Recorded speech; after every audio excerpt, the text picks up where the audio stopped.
예, 설교 제목은 부르심이라고 했는데 사실은 예수 그리스도 바로 알기라고 원래는 제목을 정했어요. 예, 오늘 본문을 보면 세례를 받으시고 성령의 세례를 받는 걸 보고 세례 요한을 그리고 그 다음에 다시 그 이튿날 세례 요한이 하나님의 아들이심을 증언한 이튿날 이 자기 제자 2명과 함께 있을 때 예수님께서 찾아오셨습니다. 그래서 세례 요한이 고백합니다. 하나님의 어린 양이로다. 굉장히 중요한 의미가 있는 게 세례 요한의 제자들이 그 말을 듣고 예수님을 따르게 됩니다. 공생애의 시작이죠. 그리고 이제 10시는 오후 4시쯤이라고 오후 4시 지금 시간으로는 요한의 말을 듣고 예수를 따르는 두 사람 중에 하나는 시몬 베드로의 형제 안드레 그 다음에 한 사람은 지금 이 책의 저자인 사도 요한이겠죠.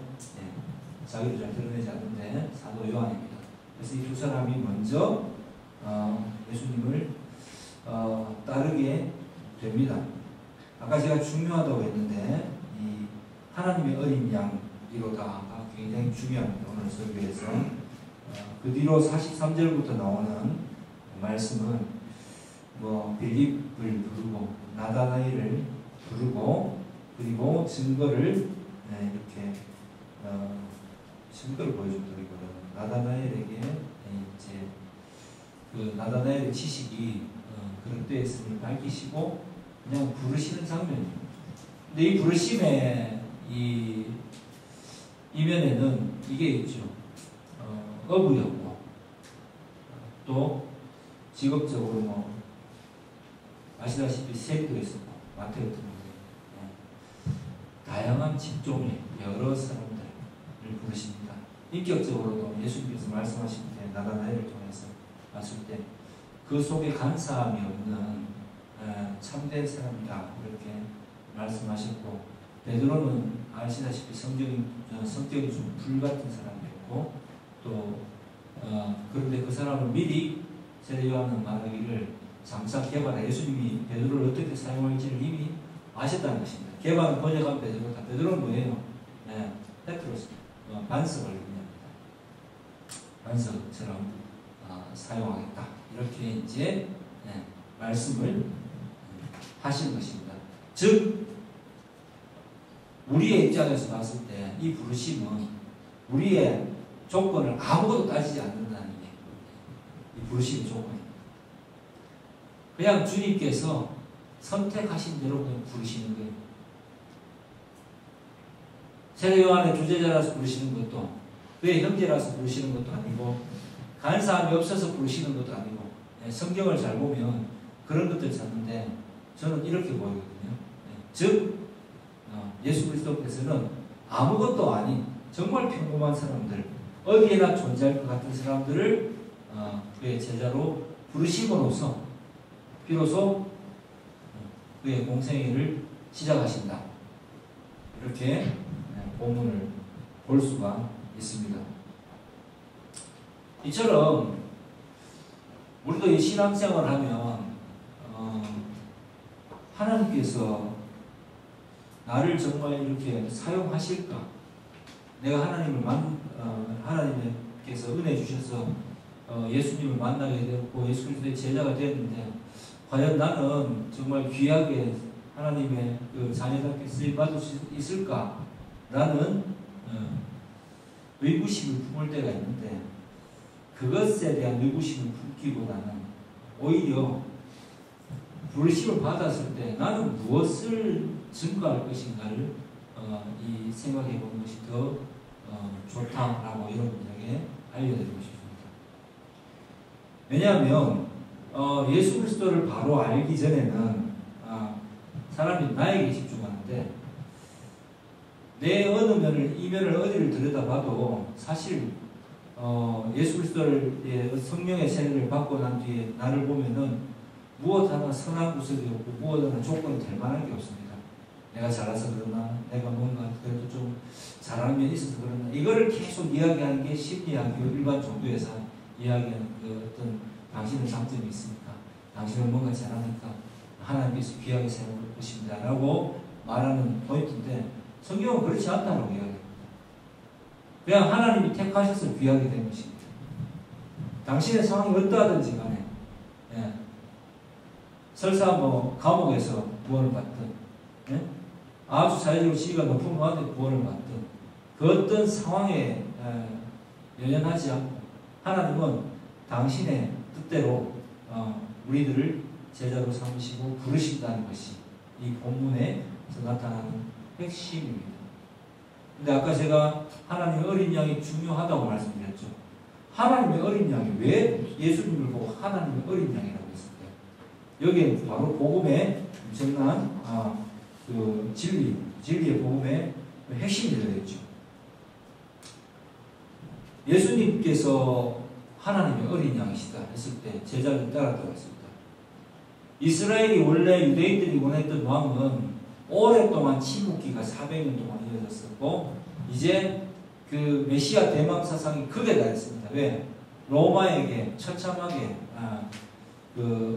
이렇게 나라를 잃게 되었고, 그렇지만 성전이 파괴되었고, 그럼에도 불구하고 이제 통치의 원칙상 그냥 다신교적 원칙으로 됐을 때 대해서 이제 인정해 준 건데, 모든 그들을 이제 그 여호와 외에는 그 배격하니까 이들의 것을 인정해 주면서도 동시에 이들의 정체성을 무너뜨리기 위해서 여러 가지 마카비 항쟁이라든가 여러 가지 침묵 동안 일어난 사건들이 있었습니다. 침묵기는 하나님께서 선지자를 보내지 않으신 때를 뜻합니다. 말씀도 없고 아무 역사 없이 400년이라는 기간을 지나왔다는 그 기간을 가리켜서 침묵기로 하나님이 침묵하신 거죠. 이들의 이 유대인들은 400년간의 그 무려 4세대를 거치면서 메시아를 대망했는데, 그 메시아 대망론이 왜곡된 경우가 많았습니다. 자기 현실을 벗어날 수 있는 메시아를 원했습니다. 강력한 지도자를 원했고, 뭔가 특별하게 이 이슈를 감당할 만한 그러한 메시아를, 구원자를 원했던 것입니다. 그래서 요한은 이 책의 저자인 요한은 이렇게 굳이 번역해서 메시아를 번역하면 그리스도가 뭐냐면 기름 부음 받은 자죠. 예, 그리스도 구약에 성장하는 기름 부음 받은 자는 세 가지 직분이죠. 예, 세 직분은 바로 왕과 제사장과 선지자입니다. 이 세 직분만이 기름 부음을 받았는데, 이 모든 것들을 통칭해서 모든 사역을 감당하신 분이 바로 그리스도였다는 것입니다. 그래서 세례 요한은 예수 그리스도를 어떻게 오시는 것인지, 그리스도의 정체성에 대해서 바르게 알고 있던 사람이었고, 나머지 많은 사람들은 이런 성경에서 말하는 그리스도보다는 뭔가 우리의 삶에서 나의 이 답답한 현실에서 해방시켜줄 구원자를 바랬던 것입니다. 그래서 메시아, 예수 이름 자체가 구원자라는 뜻이에요. 예, 왕이시고 구원자이시고 그 강력한 왕이 나타나서 이 암울한 현실에서 해방시켜줄 것을 원했지만 구약의 옛 약속에서 항상 언급했던 그 메시아는 하나님의 어린 양, 제물로서의 양이었습니다. 네, 하나님의 제물로서 오신 것입니다. 네, 그게 바로 이 그리스도의 실체였습니다. 레위기에 보면 5가지 제사가 나옵니다.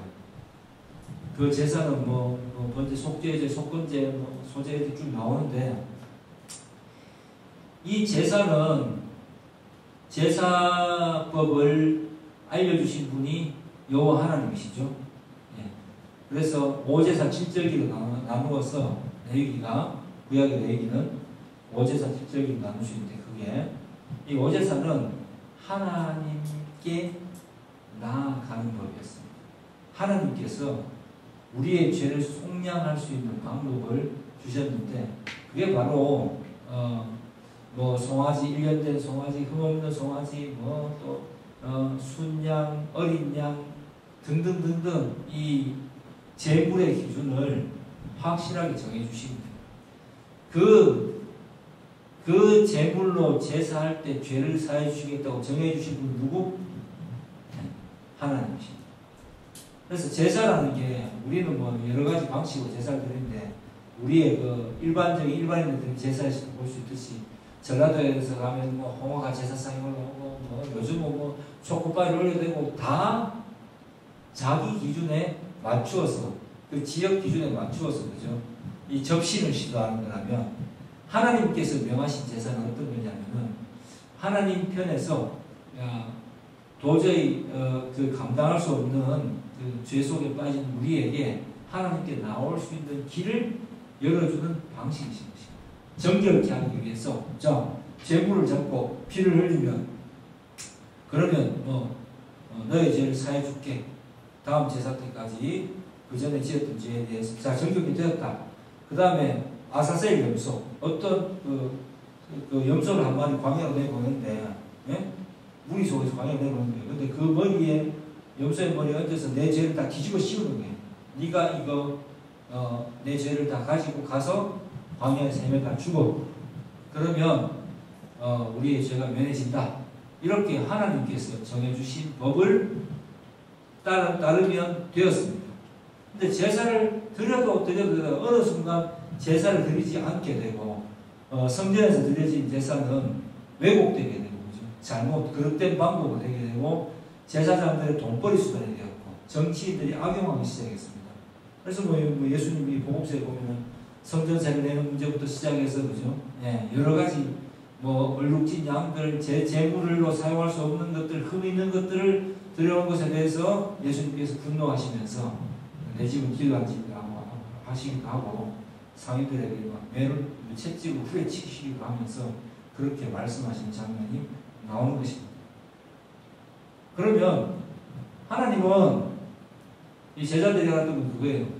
하나님은 우리에게 어떤 메시아를 보내줄 것인가. 이들의 머릿속에 흐르는 것은 이 이스라엘의 역사를 관통하는 지식이었습니다. 이스라엘이 어떻게 형성되었고 어떻게 배교했고 어떤 과정을 거쳐서 멸망하게 되는지 그리고 이 이스라엘을 회복시킬 방법은 하나님께서 약속하신 그리스도가 오시는 방법밖에 없다. 그리고 그 그리스도께서 이사야 예언대로 십자가 지시고 친히 제물 되심으로써 이 모든 이스라엘 죄를 속량하실 것이라는 것을 이들은 알고 있었던 것입니다. 이렇게 예수님을 바로 아는 것은 우리의 신앙생활에 굉장히 중요한 부분, 굉장히 아니라 핵심입니다. 우리가 예수님을 바르게 모르면 나름의 신앙을 갖게 됩니다. 아까 제가 영적이라는 말에 대해서 여러 가지 설명을 드렸는데 여러분들도 영적이다라는 각자의 생각을 가지고 있잖아요. 그런데 예수님을 바르게 알지 못하면 우리가 예수님을 바르게 믿을 수가 없어요. 그것은 다시 말하면 말씀의 지배를 받는다. 성령 충만한 말씀의 지배를 받는다는 뜻인데 예수님을 말씀을 통해서 만나지 못하면 내가 생각하는 이 세상 사람들이 생각하는 방식대로의 예수님을 알게 되고 내 삶의 내 생존의 안내자요 구원자로서 예수님을 인식할 위험이 있기 때문에 예수 그리스도를 말씀을 통해서 바르게 알아야 됩니다. 하나님께서는 우리를 이 땅에서 잘 먹고 잘 살게 해주기 위해서 우리를 부르신 것이 아니라 하나님이 이 온 세상의 통치자이시오. 하나님께서 정말 눈에 보이지 않지만 살아 계시다라는 것을 그 하나님이 어떤 분이시다라는 것을 알게 하기 위해서 우리를 부르신 것입니다. 우리의 삶을 통해서 증거하게 하시기 위해서 하나님께서 우리에게 원하시는 것은 세상의 빛과 소금의 역할을 감당하고 우리의 생활을 통해서 진짜 기독교가 말하는 하나님이 살아계심을 그죠? 느끼게 하기 위해서, 깨닫게 하기 위해서 우리를 부르신 거예요. 그 복음의 핵심에 뭐가 있냐면 뭐 소위 말해서 이타적인 삶, 그 다음에 예수 그리스도가 주인 되는 삶, 로드, 주인 되는 삶, 말씀에 지배를 받는 성령 충만한 삶, 가치관이 변화된 삶, 이런 것들을 뜻하는 것입니다. 그래서 이것들을 이 세례 요한의 제자였던 이 안드레와 사도 요한이 알고 있었다, 세례 요한을 인식하고 있었다 해서 이 장면이 출발하고 있는 것입니다. 예수님이 누구를 부르시느냐, 조건이 아니라 이스라엘의 그 약속을 그래도 대망하고 알고 있는 자. 근데 완전히 알았다고 보기는 어려워요. 베드로를 보면 알겠지만은 예수님에 대해서 마스터 정도로 알고 있었어요. 어떤 장면에서 그게 나오느냐? 예수님이 이제 이 물가에서 갈릴리 호수에서 잠시 배를 띄워서 설교하시다가 깊은 데로 가서 그물을 내리라 하는 장면이 나오죠, 그죠? 그래서 베드로가 뭐라고 합니까? 그렇게 말씀하시니까 솔직히 나는 믿지도 못하겠지만 그렇게 말씀하시니까 제가 가서 한번 내려보죠 뭐 했다가 만성이 되었고, 그 장면을 보고 베드로가 너무 놀라서 주여 나를 떠나소서, 나는 죄인이다라고 자신의 죄를 고백하는 장면이 나옵니다. 그리고 십자가의 길로 가실 것임을 말씀하시기 전에 사람들은 나를 누구라 하느냐라고 물었고, 베드로에게 물었을 때 주는 그리스도시요 살아계신 하나님의 아들이십니다라고 고백할 수 있게 되었고, 그때 요나의 아들 시몬, 바요나 시몬아, 네가 복이 있도다. 이것을 알게 하신 이는 네가 아니라 네 속에 계신 하늘에 계신 성령님께서 너에게 깨닫게 하셨다라고 예수님께서 친히 말씀해 주십니다. 이 모든 말씀의 연관성을 보면 우리가 예수님을 믿게 된 것은 전적인 하나님의 은혜로, 그죠? 말씀의 은혜로, 말씀의 영이 임해서 성령의 세례를 받고 예수 그리스도를 영접하게 됐습니다. 그것을 로마서 8장 9절에서 뭐라고 합니까? 그리스도의 영이 없으면 그리스도의 사람이 아니다라고 말씀하고 있습니다. 그래서 믿음을 선물로 받고 그리스도의 영을 가진 자가 되었고, 그리스도의 영이 있는 사람들은 그러면 어떻게 해야 되느냐? 예수님을 바르게 알아야지만 신앙생활을 바르게 할 수가 있는 것입니다. 그리스도의 영을 받지 못하면 신앙생활을 바르게 할 수가 없어요. 왜? 말씀을 읽어도 무슨 뜻인지 모르기 때문입니다. 성경을 해석하는 방법이 좀 기가 막히게 해석하는 거예요. 예를 들어서 똑같은 본문을 가지고 누가 이 본문을 설교한다고 한다면 성령의 세례를 받지 못한 그리스도의 영이 없는 사람들은 여기에서 조건을 적을 거예요. 문해력을 가지고 조건을 찾겠죠. 빌립의 조건을 찾고 나다나엘이 이 속에 예수님께서 인정하셨듯이 이 속에 간사한 것이 없는 사람이기 때문에 예수님께서 불렀다.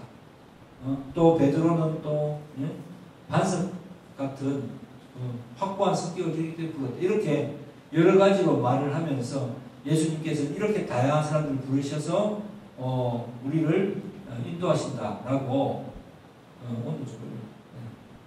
하실 수 있겠지만은, 바람도 재미약합니다. 있겠지만은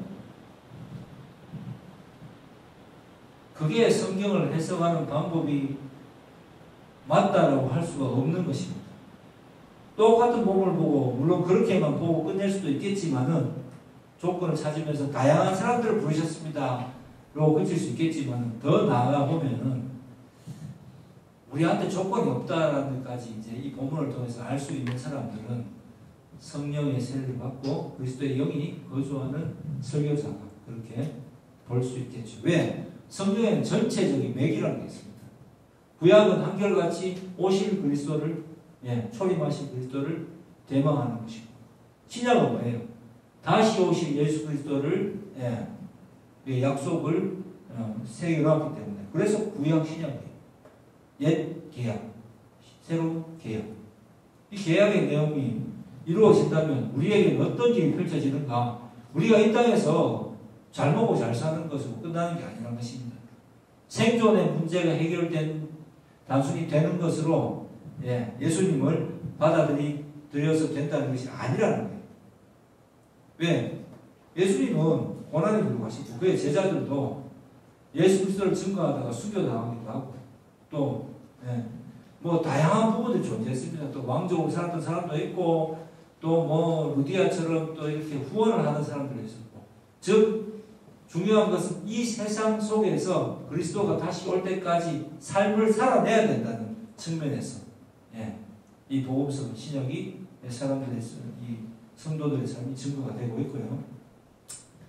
이 말씀 그대로 살아내야 된다는 것, 그리스도인으로 살아내야 된다는 것에 핵심을 두고 있는 것입니다. 우리는 우리의 인생에 집중하고 나에게 집중할 때 소위 말해서 심리학적으로 그 조울증이 올 수도 있고 우울증이 올 수도 있고 공황장애가 올 수도 있어요. 근데 여러분 가만히 생각해 보세요. 이게 왜 이 병이 오겠습니까? 이러한 것들이 왜 오겠어요? 이러한 것들이 교회에 와서 왜 복음을 대체하고 있겠습니까?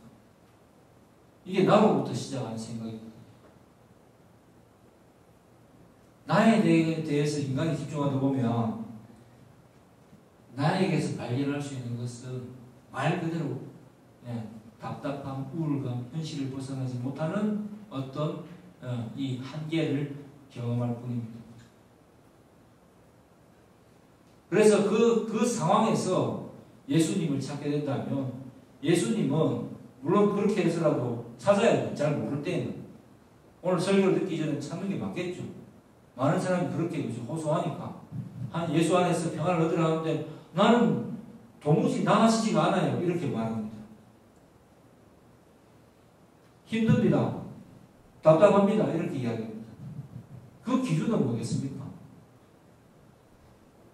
예수 중심적입니까? 나의 중심, 내 중심적입니까? 내 중심적이죠. 그런데 예수 그리스도의 영이 거하는 사람들, 예수 그리스도의 중심적으로 봤을 때 이 현실 속에서 예수님이 나의 위로가 되신다는 이 말 뜻을 오해하면 안 됩니다. 예수 그리스도가 어떻게 위로가 되는지를 아는 것이 중요합니다. 이 현실 속에서 예수님께서 찾아오셔서 그래 수고한다 잘했다 아들아 딸아 그러면서 다독거려 주시면서 그래 네가 원하는 대로 너는 소중한 사람이야 이렇게 위로해 주시겠습니까? 그렇게 했다면 제자들이 아마 여기 성경에 등장하는 이 제자들은 아마 다 그죠 감옥에서 혹은 순교당할 때 미쳐버렸을 것 같아요. 공포와 두려움으로 가득한 삶을 살았을 것 같아요. 복음을 전하면서 바울도 늘 쫓겨다니고 늘 불안정한 삶을 살았단 말입니다. 그렇게 비참한 삶을 살았을 거라고 생각합니다. 현대에 살았다면, 현대에 있었다면, 우리나라에서 신앙생활을 했다면 주변에서 위로라도 받지.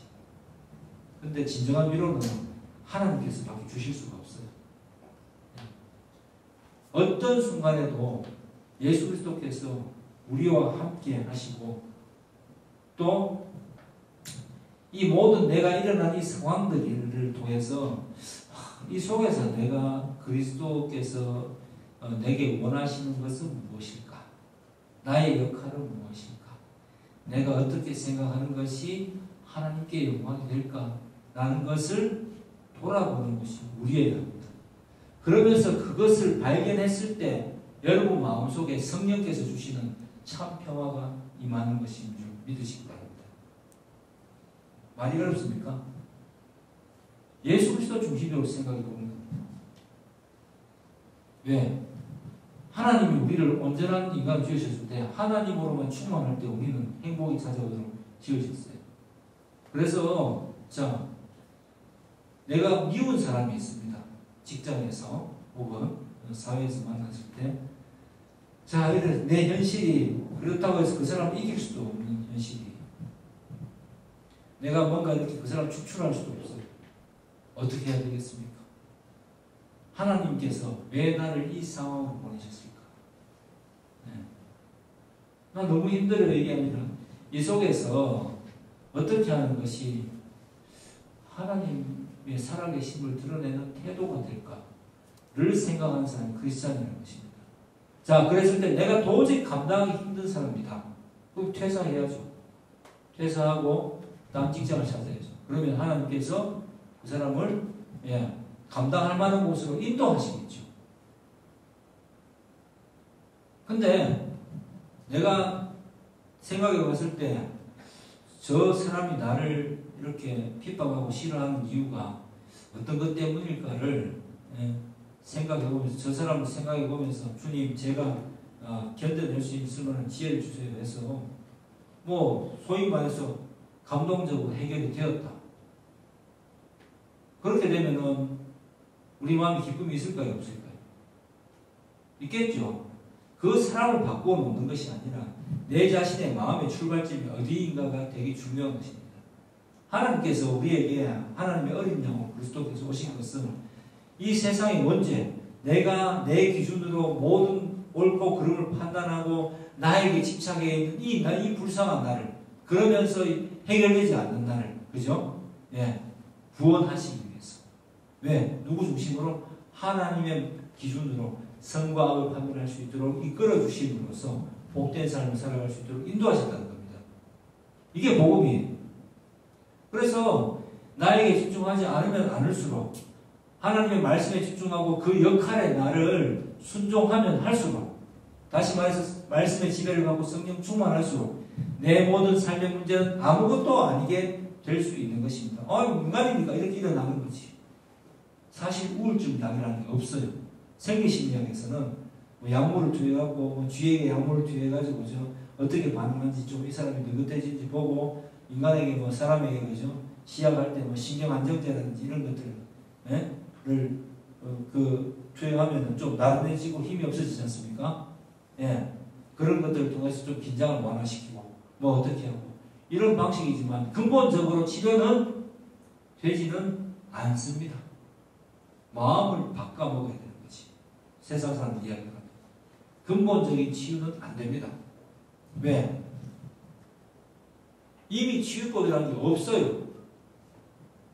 그것을 병으로 만들어서 옛날에는 그냥 화병인가 보다 하면은 화병이니까 여행 다니시오 뭐 이렇게 차라리 뭐 친구를 사귀세요. 이게 더 답이 됐을 수도 있는데 이제는 그걸 어떻게 합니까? 내 친구도 아닌데 의사에게 앞에 가서 상담을 합니다. 그런 식으로 치유가 가능하다고 이야기하고 그 상담의 중심에는 뭐가 있습니까? 복음이 있습니까? 아닙니다. 기독교 상담은 그 상담이라는 걸 저는 상당히 거부합니다. 칼융에 그것을 빌어와가지고 인간 안에 이제 일어설 수 있는 힘이 있다고 보는 거예요.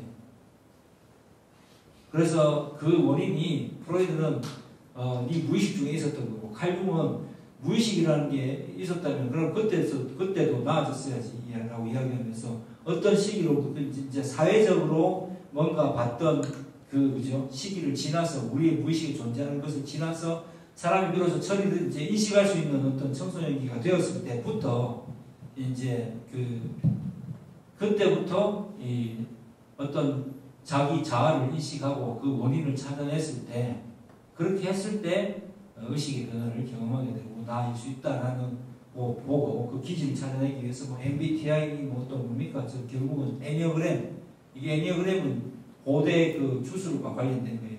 어떤 성격이 9가지 뭐 성격 기질이 있는데 뭐 거기에 나를 맞추고 하나도 맞는 게 없어요. 그렇게 해가지고 사람에게 대해서 이 문학이죠. 사람을 기준으로 해서 이 사람에게 최고의 선을 부연식을 작용했는데 그래서 결국은 어떻게 됩니까? 너무너무 답답하면 성숙한 사람들은 어떻게 합니까? 복음이 하나님이 선택하지 않은 사람들은 자연인이 되는 거예요. 속세를 들지고 사막으로 들어가고 절로 들어가고 법당에 들어가고 하면서 그 해결책을 찾는 겁니다. 저는 그게 너무 당연하다고 봐요. 그럼으로써 비로소 사람이 어떻게 됩니까? 치유라는 것이 된다고 말합니다. 회피입니까? 치유입니까? 회피라고 봐야죠. 예. 아무도 없는 곳에 가서 사람들하고 안 부대끼고 조용하게 살면 좋겠다. 하나님은 뭐라고 하십니까? 우리를 이 복잡한 세상 속에서 세상에 살지만 세상에 속하지 않는 사람으로 하나님이 살아계심을 하나님의 말씀의 가치관으로 살아냄으로써 하나님의 살아계심과 예수 그리스도의 주되심을 증거하라고 우리를 부르신 거예요. 그럼 우리의 일상은 어떻게 되겠습니까?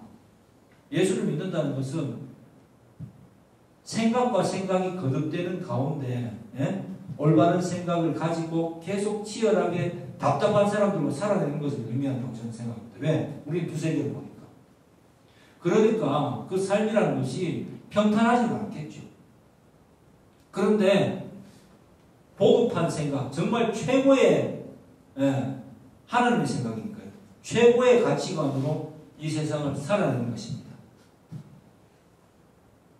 하나님의 영이 임했기 때문에 이 세상 사람들에 대해서 불쌍히 여기는 마음으로 살아갈 수 있는 것입니다. 나 자신에 대해서도 내가 성숙한 사람이 되었다. 하나님께서 나를 찾아오시고 내게 성령을 보여주심으로 내가 새로운 사람이 되었다는 그러한 확고한 자부심으로 살아낼 수가 있는 것입니다. 그게 성도입니다. 근데 만약 그렇게 살지 않는다면 계속 나에게 집중한다면 결국 제가 늘 이야기했는 관상기도와 들어가겠죠. 사막으로 들어가서 뭔가 모든 것을 다 버리고 무욕의 삶을 살려고 하겠죠. 왜? 생각해보니까 다 부질없거든. 그게 나는 인간이 도달할 수 있는 마지막 코스라고 봐요. 그래서 믿음을 우리가 선물로 받을 수 있는 게 아니기 때문에 아무나 선물로 받을 수 있는 것이 아니기 때문에 하나님 마음이기 때문에 그래서 우리는 그렇게 귀한 존재가 되었다는 것에 감사하면서 살아야 됩니다. 내가 찾고 찾는다고 신을 만날 수 있는 게 아니기 때문에 거저 주어진 은혜이기 때문에 감사함으로 살아낼 수가 있는 것입니다. 그렇지 않다면 이 세상을 떠나는 수밖에 없습니다. 그래서 생각이 깊은 사람들일수록 어떻게 합니까? 뭐 자살로 삶을 귀결하겠다고 철학자들이 현실의 무게에 너무 부딪혀서 더 이상 생각을 할 수 없으니까 이 모든 것들로부터의 회피를 결정하게 되는 것입니다. 자연으로 떠나기도 하고 정신병을 얻기도 하고 소위 말해서 화병을 얻기도 하고 왜? 내 마음대로 안 되거든. 내가 세운 기준하고는 너무 동떨어진 거예요. 이 세상이. 나는 사람이 이렇게 해야 된다고 생각했는데 내 형제도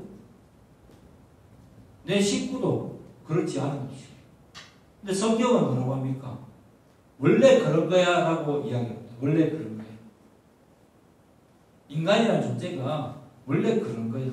하나님의 말씀으로 거듭나지 아니한 인간은 원래 그런 거예요 라고 말씀합니다. 그리고 완전한 천국이 도래하지 않았기 때문에 예수께서 재림하신 것이 아니기 때문에 새하늘과 새 땅에 우리가 살고 있는 것이 아니기 때문에 이 육신 장막을 입고 있는 동안에는 우리의 죄된 본성이 하나님의 말씀으로 성령으로 충만하지 않으면 자꾸만 내가 실수할 수 있기 때문에 우리 식구들에게도 어려움을 끼치기도 하고 내가 어려운 존재가 되기도 하면서 살아갈 수밖에 없는 것입니다. 이게 당연하다고 받아들이면 병이 안 됩니다. 늘 제가 이야기하지만 이게 당연하다고 받아들이지 못하기 때문에 이게 문제가 되는 것입니다. 이게 당연한데 이 속에서 하나님이 함께 하신다는 것이 복음의 본질이에요. 하나님 나를 선택하셨다는 것이 복음의 본질이에요.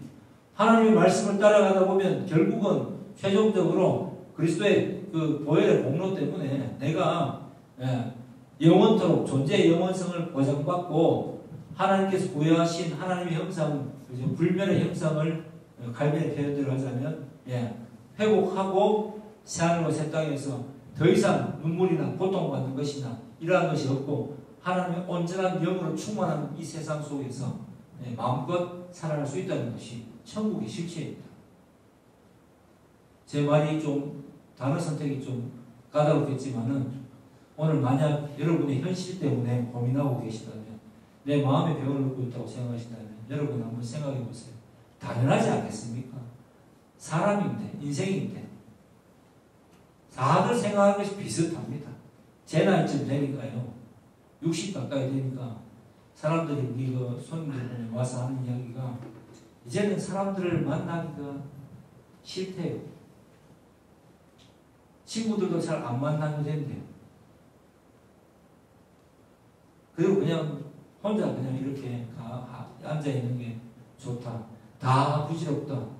찾아오는 사람이 있으면 또 만나준대요. 자기를 찾아주니까. 근데 굳이 찾아가지는 않는데요. 깜짝 놀랐습니다. 다 그렇게 이야기를 합니다. 그러니까 사람은 다 거기서 거기로 이때쯤 되면 생각하는 것들이 있고 네? 또 40대에 생각하는 게 있고 30대에 생각하는 것들이 다 크게 별반 다르지 않다는 것입니다. 그 일반적인 생각 속에서 그리스도인은 다르게 살아야 되는 것입니다. 자, 일반적으로 봐도 되게 웃기는 그 이야기가 있는데 모든 마음의 병의 그 치유는 운동하면 해결된다라고 그죠? 운동 생리학자들이 내놨어요. 예. 산책하고 달리기하고 운동하면 이 삶의 문제들이 해결이 된대요. 어느 정도는 근본적으로 해결은 안 되겠지만 달리다 보면 뭐 테니스를 치다 보면 뭐 자전거를 타다 보면 어느새 생각이 여기에만 집중하니까 잊을 수 있다는 이야기지. 그럼으로써 그 순간만큼은 해방이 되니까 그 순간 나는 치유된 감정을 느끼고 좋다는 이야기지. 예. 어차피 뭐 병이 근본적으로 치유되지 않는다는 걸 사람들은 아니까요. 그래서 대부분 인생의 모든 문제는 운동으로 해결된다 이런 이야기들을 이 일반 사회에서 하고 있는 것입니다. 운동 생리학자니까 그런 이야기를 하더라고요. 틀린 이야기가 아니죠. 근데 근본적인 치유는 어떻게 일어나겠습니까? 하나님의 영이 없으면 절대로 인간은 인생의 문제를 제대로 해결할 수가 없습니다. 다시 말해서 말씀의 가치관으로 내가 온전히 주님의 인도를 받지 않으면 인생의 안내대로 따라가는 게 아니라요. 주님의 인도, 나의 주인이신 예수 그리스도를 온전히 받아들이고 의지하고 살지 아니하면 예수를 믿지만 실질적으로 교회를 다니지만 예수를 믿지 않을 확률이 높아요. 제대로 모르기 때문에. 그리고 마음의 괴로움을 안고 살아갈 가능성도 굉장히 높습니다. 모두가 겪는 그 길에서 마음이 열리다면 더 큰 충격을 먹을 것이고 마음이 강하더라도 그냥 부질없다는 거죠. 씁쓸한 감정을 느끼면서 살아갈 수밖에 없을 것입니다. 그래서 예수님은 우리를 어떻게 부르셨다고요? 아무 조건 없이 그냥 전적으로 그냥 은혜로 부르셨어요. 무조건적 부르심입니다. 부르셨고 그런 우리에게 의롭다 하시고 칭이 의롭게 칭해 주셨고 그런 우리를 제자 삼아 주시고 그렇게 우리에게 성령을 부어 주심으로써 하나님의 영이 임한 사람이 되어서 그리스도를 증거하면서 이 세상 속에서 가장 가치 있는 삶을 살아가게 하셨다라는 것이 우리의 부르심의 핵심입니다. 이런 부르심을 입은 우리가 정말 하나님의 부르심을 경험한 게 맞다면 모든 절망감에서 여러분 스스로 털고 일어나십시오. 여러분은 하나님의 영이 임한 사람입니다. 말씀의 인도함을 받아야 될 사람이고 그 말씀으로 나를 바라보고 그 말씀으로 나를 바라보고 말씀으로 치유를 받고 그 말씀 가운데에서 행복함을 누리면서 살아가는 저와 여러분 되기를 주의 이름으로 축복합니다. 기도하겠습니다. 하나님 아버지 우리에게